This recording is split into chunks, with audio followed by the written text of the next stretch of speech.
Hola amigos de Latinoamérica, ¿cómo están? Estamos nuevamente en Controversias desde Panamá, ciudad de Panamá. Estamos hoy con una presencia realmente maravillosa del doctor Randall Ulate de Costa Rica. Randall, Andrés, qué placer tenerte. Muchas gracias por igualmente, mucho acompañarnos. gusto verte. Con Randall hace no mucho tuvimos la posibilidad de estar paseando por Washington, ¿sí? Y charlando un poco de la vida y de la oftalmología. Y Randall tiene una historia realmente de superación, de cumplir los objetivos, pensando que nunca es tarde. Y realmente creo que es una historia que debemos compartir y que me encantaría que un poco la compartas con nuestra audiencia, que es mucha y que hay mucha gente joven. Y muchos de ellos están pensando, bueno, qué difícil es formarme afuera, qué difícil es realizar un fellow, que fue un poco lo que pensaste al principio, pero no fue tan así. Pues las oportunidades se dan en la vida, en el momento que uno menos espera y todo tiene un plan y lo que tenemos que estar claro es que cuando ese plan llega, tenemos la oportunidad de tomarlo, aprovecharlo o no hacerlo. Por supuesto. Y al final, una de las cosas importantes que conversamos en Washington y que yo le digo a la gente con la que converso y le cuento de las cosas que hemos tenido la oportunidad y la bendición de hacer, es que nunca es tarde. O sea, en cualquier momento uno puede ir hacia adelante, mejorar lo que ya estás haciendo bien. Todo depende de la visión que tengas a futuro y obviamente todo lleva un esfuerzo, pero todo lo que uno hace con esfuerzo y con honestidad al final va a tener una gratificación. Vos te formaste en oftalmología, por supuesto, hiciste tu residencia, comenzaste a trabajar en tu práctica y un día decidiste irte afuera. Sí, lo que todo el mundo pensaba que era una locura. O sea, yo terminé mi residencia en el 2000 en Costa Rica. En ese momento, por diversas razones, decidí empezar mi práctica como oftalmólogo general y la tuve por más de 13 años. Era una práctica ya establecida, donde hacía muchas cosas de una manera buena, adecuada, y por lo mismo que conversamos, las cosas que la vida te pone en el camino, empecé a ver como en el campo de córnea y segmento anterior, que es lo que yo hago, se estaba cambiando mucho. Estábamos hablando de en el año 2010, estaba empezando a ponerse en boga lo de los trasplantes lamelares, todas las cirugías para mejorar segmento anterior, y surgió en mí la inquietud de tratar de aprender Claro, y todas esas cosas y formarme de una manera más académica, no solo con la parte práctica que muchos hemos ido haciendo con diferentes técnicas que han ido saliendo, y surgió la oportunidad de ir a Toronto a hacer un fellowship en córnea, segmento anterior y cirugía refractiva. Y en el momento tenía 13 años, estamos hablando, el fellowship se me dio en el 2010-2011 para entrar en el 2013.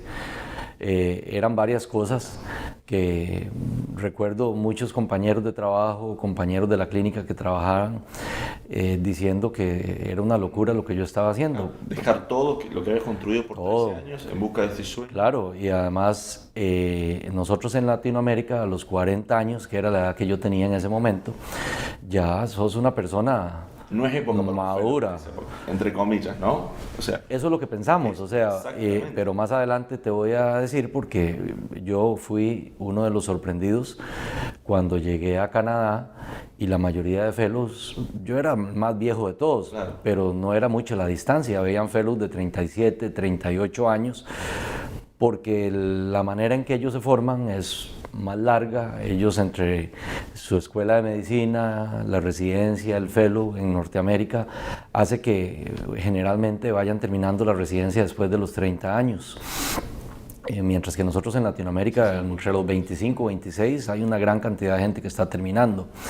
De manera que a los 40 emprendimos con esa experiencia, dejando todo lo que teníamos, yo con esposa, hijos, en una edad medio complicada, Mi hijo mayor tenía en ese momento 10 y el menor 8.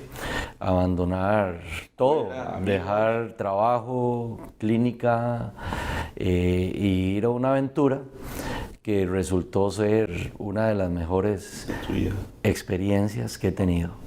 Antes de meternos de lleno a tu experiencia y cómo te cambió en lo personal, en lo profesional, contame o compartirnos esas idas a la Academia Americana de Oftalmología, buscando y persiguiendo al que iba a ser tu mentor por años. Por casi 3 años, porque las cosas no siempre se dan fácilmente. O sea, hay maneras de obtener lo que uno tiene, y una de las formas más importantes o que se dan más es la persistencia, que uno tiene que ser persistente siempre que tengas algo claro que querrás hacer, y eso fue lo que yo hice.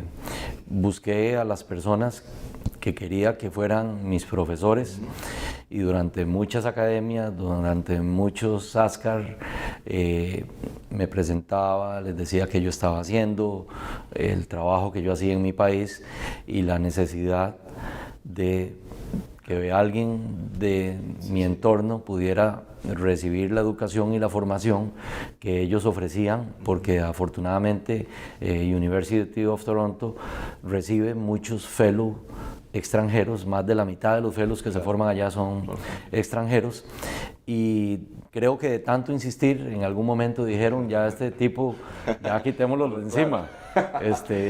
Vamos a decirle que sí es, persistente sí es. Entonces,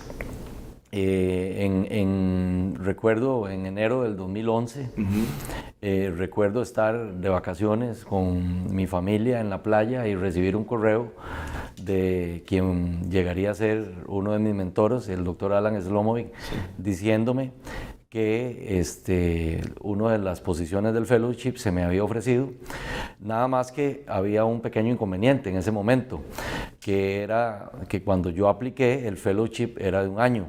La sorpresa es que lo habían hecho 2 años, de manera que era abandonar todo, no por 1 año, sino por 2. Entonces recuerdo la cara de mi esposa diciéndole que eran 2, que ya no era 1, que eran 2. Pero bueno, esos 2 años, te repito, primero se pasaron volando. Fueron muy gratificantes. Creo que por lo menos en córnea y segmento anterior, en la parte que estamos haciendo de esta subespecialidad, 2 años es lo necesario, 1 año probablemente, por eso lo modificaron, pero a los 40 años emprendí esa aventura, dejando todo y regresando a Costa Rica 2 años después, con un montón de puertas abiertas y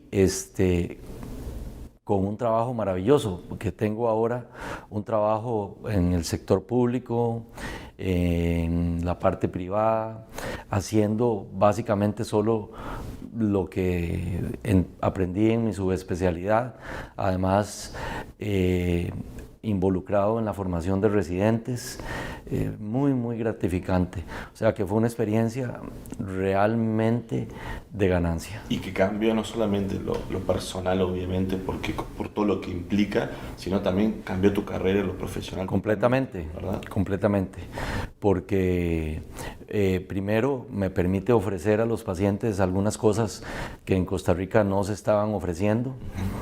Y me permite hacer lo que más me gusta. Totalmente. O sea, prácticamente mi práctica es 80-90% de lo que aprendí en mi subespecialidad, de manera que el esfuerzo mayor que hago es haciendo lo que más me gusta. ¿Te gusta? O sea, es que siempre hablamos un poco de esta historia porque me parece una historia increíble. Después de 13 años muchas veces uno cree, bueno, ya tengo mi práctica, mi consultorio, no puedo dejar todo esto atrás para ir en busca de un sueño, o 2 años afuera, a Toronto, ni más ni menos, que bastante distinto a Costa Rica. Y además con la dificultad que yo no era el mejor inglés parlante. Claro, además, o sea, se iban sumando factores, cosas que iban sumando. Y tuviste el valor y el coraje para hacerlo, me parece increíble. Tenemos mucha gente joven, Randall, mirándonos. ¿Qué consejo? Bueno, ya lo has dicho un poco en tu charla, simplemente toda la charla creo que es el consejo, pero ¿qué consejo tip le dirías a aquel que esté en duda o que esté en una situación parecida a la tuya en Latinoamérica y quiere formarse, quiere mejorar su práctica? básicamente dos cosas. Una, nosotros como oftalmólogos tenemos que seguir siempre en formación. Sí. No hay día que no tengas que leer un paper, revisar un tema, especialmente cuando trabajas en la formación de residentes. Y siempre queremos más, o sea, siempre queremos ir más adelante. Y a veces pensamos que las cosas son difíciles porque no se dan las cosas en el momento que nosotros pensamos que era el momento. Casi siempre pensamos que al final de la residencia tenemos que dar el paso a hacer el fellow, a hacer la subespecialidad, queremos ir al lugar que siempre soñamos, pero las cosas no siempre son así. O sea, hay un plan. Los que somos creyentes creemos que el Señor nos tiene un plan, cada quien pensará de su manera de cuál es ese plan, pero las oportunidades siempre están. Lo que hay que hacer es saber verlas. Y obviamente, Andrés, todo tiene un sacrificio. Por supuesto. Pero si uno trabaja fuerte, correctamente, muy probablemente el esfuerzo, el sacrificio y el no dejar abandonado nuestras metas nos va a permitir llegar a un buen puerto. Randall, creo que nos has dejado un mensaje increíble, nos enseñas de lo que es el sacrificio, ir en busca de nuestros sueños o nuestra meta, perseverancia. Es, como dije al principio, toda esta charla creo que es un gran mensaje para la gente joven. No tengo más que agradecerte tu presencia y permitirnos conocerte de esta manera. Muchas gracias, Andrés. Gracias. Encantado de estar acá. Randall Ulates de Costa Rica, una historia fabulosa. Muchas gracias por acompañarnos. Esto fue otro Controversias desde Panamá. Nos vemos en el próximo capítulo. Gracias.